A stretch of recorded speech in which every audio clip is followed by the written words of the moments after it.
As the use of coal surges among emerging economies like China and India, US consumption declines. Is the coal industry in trouble in the United States? You're watching Inside Story Americas from Washington.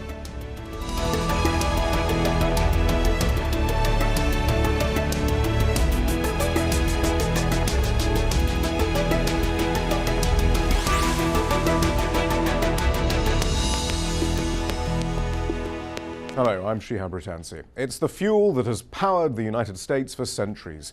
And while coal is still the country's main source of electricity, the industry's peak has passed. The decline has been attributed to several factors. American utility companies are abandoning coal plants in favor of natural gas, which is becoming cheaper and more accessible due to the use of hydraulic fracturing, or fracking. Supporters of the coal industry also blame tighter regulations. The U.S. Environmental Protection Agency is now requiring coal-fired power plants to reduce their pollution. That pollution, according to the environmental advocacy group, the Sierra Club, is responsible for nearly 30% of CO2 emissions in the U.S. Coal mining has also been responsible for other disasters. 4 years ago, in the U.S. state of Tennessee, a massive coal ash sludge spill left hundreds of acres polluted and 2 rivers contaminated. Tom Ackerman has gone back to the scene where the cleanup operation is still in progress.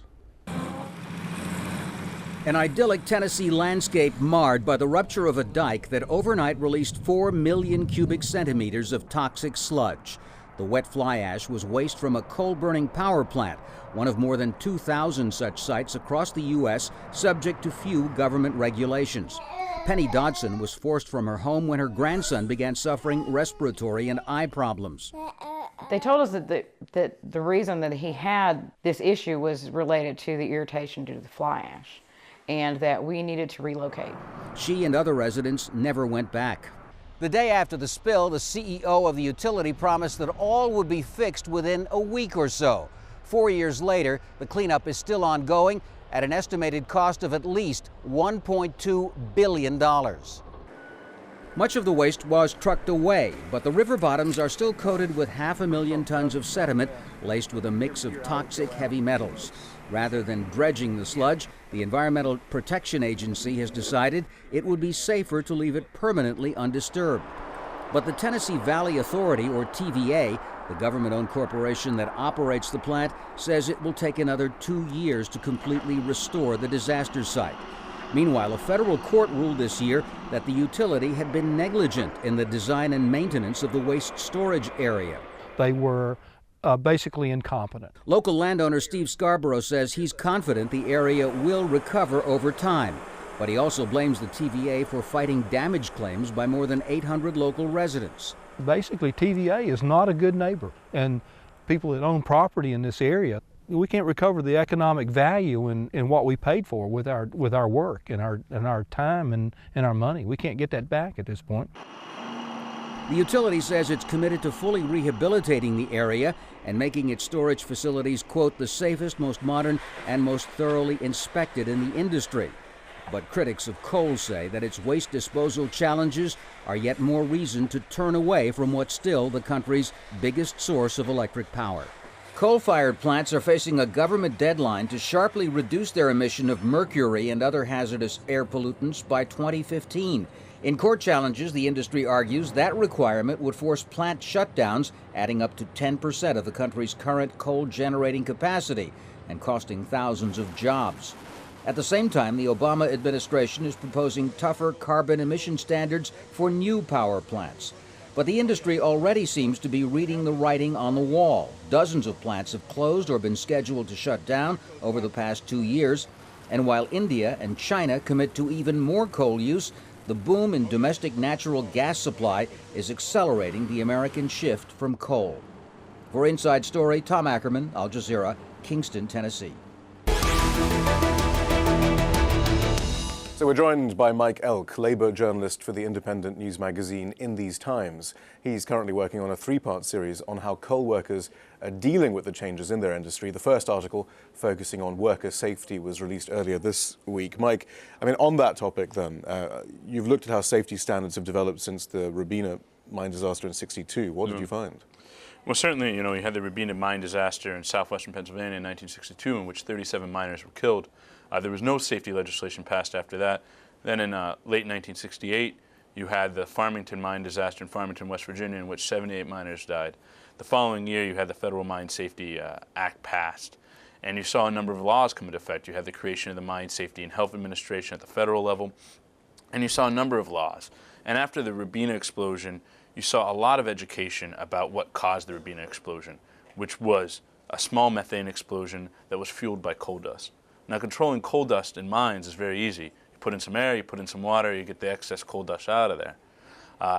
And, you know, in the process, you know, this requires slowing down production a little bit, but, you know, it saves lives, and we know this. And so for a very long time, for about 25 years, up until the Upper Big Branch explosion in 2010, we hadn't seen a coal dust fueled explosion in a mine like that. And then in 2010, we did see that one at Upper Big Branch, which killed 29 miners there. And what we're seeing is going back, even though we have better technology, better laws, the weakening of the labor movement in Appalachia has led to a state where, you know, the workers at the Upper Big Branch were non-union, where nobody's going to speak up and do the kind of thing that's needed to draw attention to these safety problems. So is there a suggestion, though, that as the coal industry rationalizes, as it faces all these different challenges, then we are going to get a less safe industry, an industry which has less workers' rights, perhaps, then? Yeah. I think, you know, you look at a number of mine disasters over the last few years, you're seeing more and more of a squeeze. More and more workers throughout Appalachia are feeling that squeeze. And who's going to speak up when there's not another job around to be had? There's not like there's many jobs in Appalachia. But I mean, your second article then is also on creative ways in which these companies who are now trying to maximize their profitability even more, perhaps, are trying to absolve themselves of the hard-fought workers' rights that are in place. There was the example of Patriot Coal. What was that about then? Yeah. So Patriot Coal was originally owned by Peabody Energy. In 2007, Peabody Energy spun off all its union facilities into this new company called Patriot Coal. They later bought a few facilities from Arch Energy, which also spun it off. They spun it off. All the Patriot managers, all the Peabody managers went to Patriot. All the initial stockholders were former Peabody stockholders in Patriot. And what happened there is, not only did they spin off all the union facilities, Peabody gave them 100% of their retirees. So currently right now, at Patriot, a company founded in 2007, there are 3 times as many retirees as there are current workers. You have retirees, the majority of whom, 95% of whom, never worked a day in their life for Patriot. But the aim of doing this was that Patriot was a company that was designed to fail, in the words of United Mine Workers President Cecil Roberts. They view it that way, the mine workers do. It was designed as a way for a company that was going to go under. So they put all the union obligations, past and present, into this company. And once the price of coal sank, with the big liabilities having 3 times as many retirees as current workers, the company went bankrupt. And now in bankruptcy court, there's going to be a trial next month in St. Louis. They're trying to rid themselves of those obligations. So as we talk then about the coal industry being squeezed, which it is, the mine owners in some ways are using a crisis as an opportunity then to rationalize the industry and make it, you know, less safe and more economical for them then. Yeah. I mean, you know, with coal, you're rebuilding your workplace every single day. And if you're not doing it with the proper safety guards, if you're trying to get as much coal out as quickly as possible, there's not going to be those kind of guards in place. I know your third piece is about mountaintop removal as a practice, which is a particularly extreme form of coal mining, clearly, when they just, as the name suggests, they take off the top. That was thought to be a way then that coal mines could more cheaply mine, though. But is that still proving to be the case? Well, there have been a number of constraints on that. Certainly there's been a lot more environmental liabilities. It's much more costly to get the permits, which has led Patriot Coal as part of an agreement about their environmental liability as part of the bankruptcy to phase out mountaintop removal. So it's becoming less profitable. And a lot of banks are divesting because it's not that profitable anymore. So it's certainly, that's hurting as well. There's certainly the Obama environmental policies, while not everything that environmentalists desire, have led to a number of closing of dozens of coal power plants throughout the U.S., has led to mining less coal. And in this sort of situation, as well, the price of coal has sank dramatically because of the increase in natural gas and the cheapening of natural gas. But I mean, are U.S. mines going to be able to take advantage of the increased demand in developing economies then? It's a good question. You know, a lot of the coal being mined out of Appalachia these days is going straight from West Virginia to China. So while you might say, you know, and this is what, you know, Cecil Roberts, the president of the mine workers, say, you might have great environmental policies here in the United States, but if we're still buying stuff from Walmart made in China with Appalachia coal, you're still going to have to mine a lot of coal. So I think there's going to be a lot of coal companies around for a long time still. And by the way, I mean,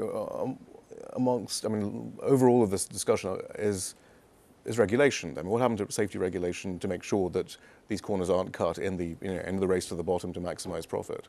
Well, if you look at the Upper Big Branch mine, which blew up in 2010, had been cited for 500 safety violations, 50 of which were willful safety violations, in the year leading up to the mine explosion. The Mine Safety and Health Administration does bear some blame for that. They didn't issue a flagrant violation. They didn't shut down the mine. There was often been a cozy relationship between the two. Some of that is a result of the Bush administration. Some of that is changing. But I do think that safety is something that's being left behind in the squeeze on coal companies. All right, well, Mike, stay with us, though, because there is another challenge facing the coal industry. It's not just the competition from natural gas and government regulation. There's also a growing movement among U.S. students demanding that their colleges and universities abandon their investments in fossil fuels. The divestment campaign has so far gained support in 189 campuses. And earlier we spoke to one of the organisers of Divest Harvard, Alli Welton. I asked her what she hopes to achieve. Our campaign at Harvard is asking Harvard to divest our endowment from the top 200 fossil fuel companies based on the size of the carbon reserves they own in the ground. And what sort of reaction are you getting from university administrators? So for several months, the university administration flatly refused to meet with us or really have a proper dialogue about the issue. But after several months of campaigning and building lots of support among the student body, we've been told that we'll be able to have a meeting with some members of the Harvard Corporation early next semester. Has there been any inkling of their reaction there as to, you know, as to whether they'll accept your demands? Well, so they started off the semester saying just that they were not considering divestment whatsoever, but they ended the semester saying it was unlikely. So small step in the right direction, but we think we can keep taking steps in that direction. I suppose it's interesting because it's been pointed out that Harvard scientists are, you know, at the forefront of climate science and of explaining just how serious the emergency is, and yet Harvard's own investments are so potentially disastrous. Is that one of the arguments you're making then? And are you getting help from the faculty? Yeah, so we've just started our faculty outreach, so that's kind of in the works right now. But definitely, we think that Harvard investing in fossil fuel companies is absolutely contrary to the identity of Harvard as an institution, both in terms of being a place where you invest in the future of your students and your society through education. You shouldn't also be putting your money in corporations like fossil fuel corporations that will destroy that future.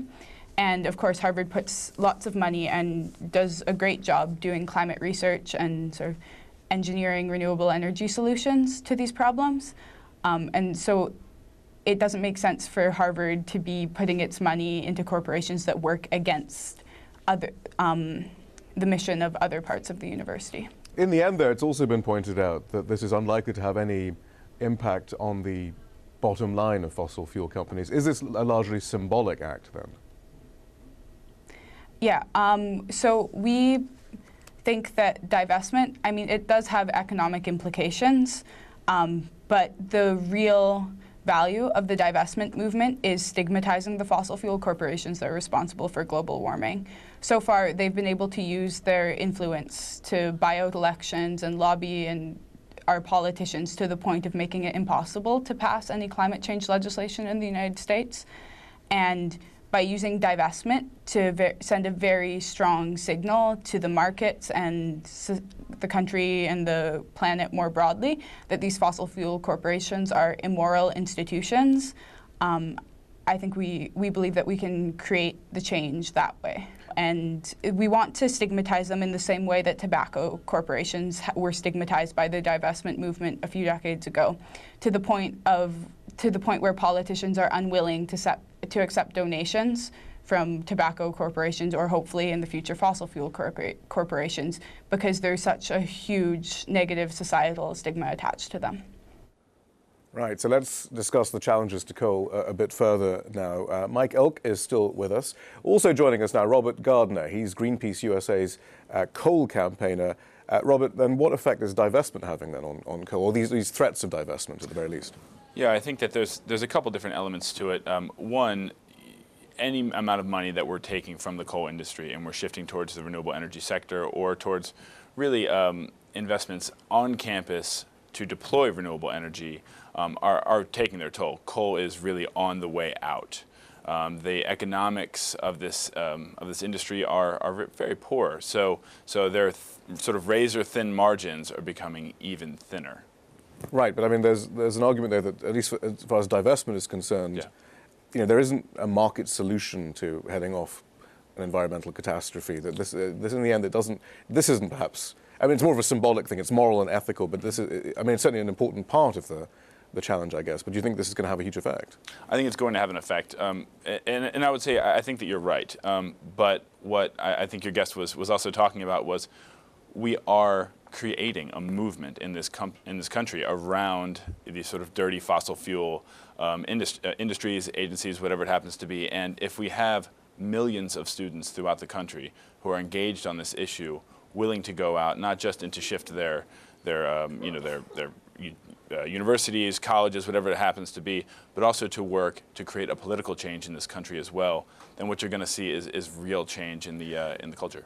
Mike Elk, I mean, this divestment campaign is based on the campaign against apartheid South Africa that we saw in the 80s. I remember then you'd always hear the right-wing politicians, Mrs. Thatcher, for example, saying, well, this is all very well, but it's the workers. South African workers are going to suffer as a result of this. Do you think there's going to be a similar argument made, in that vein then, as we look at the effect of closing down coal mines will have on communities there in the U.S.? Yeah, I mean, I certainly think workers will suffer, unfortunately, as a result of these kind of campaigns, and I think that's a big question that we have to deal with. We were talking earlier about a power plant that's going to close, a coal-fired power plant.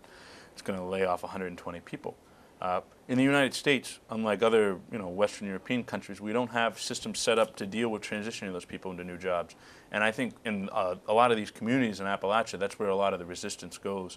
I mean, there's a lot of people in Appalachia that hate coal, have family members die in coal accidents, have family members die of black lung.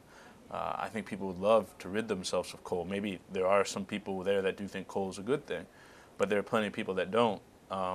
And I think that's a big problem, is that there just aren't other jobs for these folks. So where does progressive Labour stand on this? You mentioned the United Mine Workers Union, for example. I mean, they have to straddle this careful. I mean, this very difficult line down there. Yeah, I mean, Cecil Roberts, the president of the United Mine Workers, has always said they don't decide how coal is mined. And I was talking with Cecil 2 weeks ago, and he was saying, if this was a question that we could easily get folks other jobs, this would be a much easier transition. But, it's not an easy transition. So you see mine workers and you see people like Richard Trumka, president of the AFL-CIO, who comes out of the mine workers unions, backing things like clean coal, which environmentalists say doesn't exist. You see them looking for ways to get these folks jobs because there just are not good transition plans for these people. Robert Gardner, what do you say then to the workers? Yeah, well, I mean, they've lived, unfortunately, under an oppressive system of really coal industry domination for hundreds of years that has forced them into a mono-economy. And I think for those workers, not only do they need to make demands of the companies which are currently employing them, whether it happens to be, like we were talking about earlier, a coal-fired power plant, or it is the mining companies themselves, they need to make specific demands that when those facilities are closed or when those mines are closed, that there are job retraining opportunities. Right, but what chance? For them. I mean, we were just talking. Mike was just saying that some coal mining companies are using this crisis as an opportunity to scale back whatever labour protections they were in the first place, though, as a result of the pressure that the coal industry is in. I mean, what chance do they have? Well, that's the and I would say that's the opportunity to organize.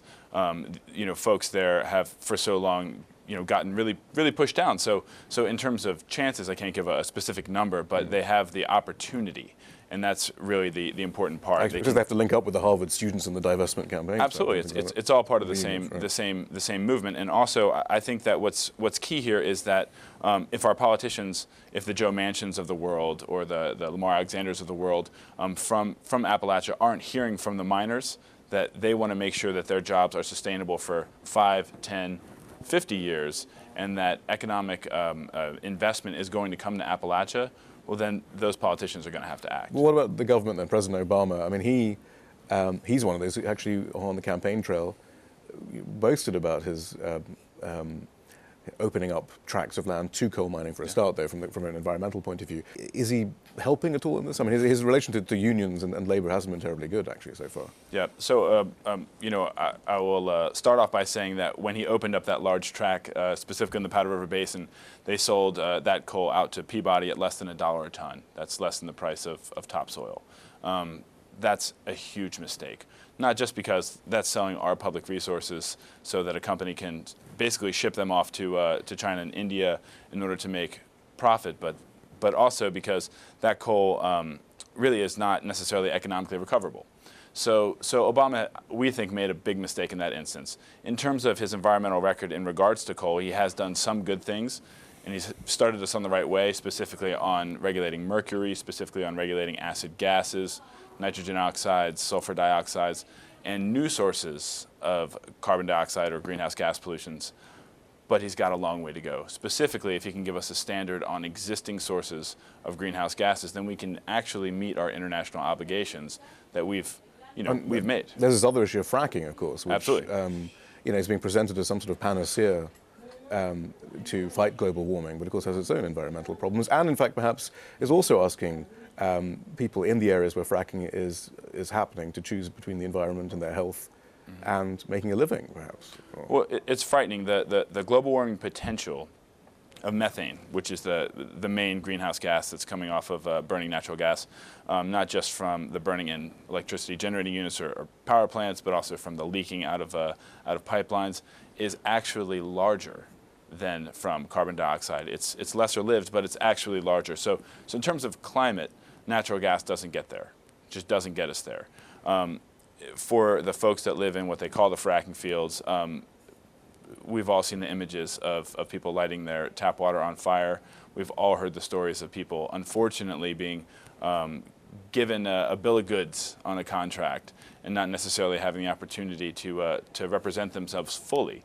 So, when we look at transitioning our electricity needs in this country, these type of combustion resources need to be far, far in the back of our mind. I said a carbon tax. I mean, wouldn't that just solve a lot of these problems there and help actually local communities transition to something a little bit less environmentally destructive? Carbon tax doesn't necessarily get us on the greenhouse gases of methane. I think that we need climate legislation. We need to regulate existing sources of greenhouse gases. Now, if that's carbon and it's a cap and trade system or it's a carbon tax, show it to us, and we'll see before the various lobbying interests get to it and water it down, like we saw with some of the previous climate legislation. We'll agree to something if it gets us to where we need to be, but right now we're not seeing it. But do you really think, though, that the coal industry is on the way out, given that as Mike again was saying, that the U.S. coal industry can take advantage of the increase in demand in developing countries as well, though, can't it? Of course, it's the great safety valve for the United States coal industry is shipping it abroad. If you go just up the road here in Baltimore, you'll see massive stacks of Appalachian coal being shipped off to Europe and to Asia. If you go down to Newport News in Virginia, you'll see the same. Also in the Gulf, there's an active fight currently to prevent coal from being exported in the West Coast, in Oregon, and also in Washington. These industries are international industries, and their primary obligation is to ensuring shareholder value. And they will do what they have to do in order to get that coal into their profit margin. I mean, just finally, there's always that question, though, that if coal usage is going to skyrocket in the rest of the world, any reduction in the US is going to be offset, then aren't we doomed anyway, though?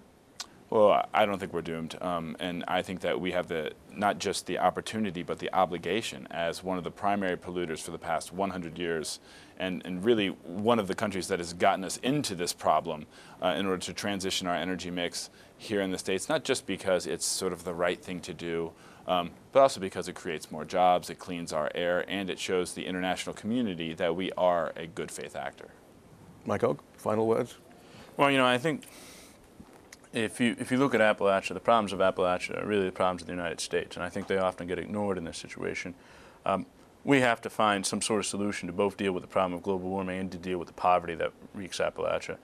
Certainly, you know, if coal was a good industry, Appalachia would be incredibly rich, but it is not. And we have to find some other kind of an alternative. And there's a reason why there's no other industries in Appalachia, because it wasn't designed that way. Coal owners own 60% of the land in West Virginia. And we have to find some other solution, or else we're never going to be able to deal with these problems. Mike Elk, Robert Gardner, thank you very much. And that's it from the team in Washington, D.C. for now.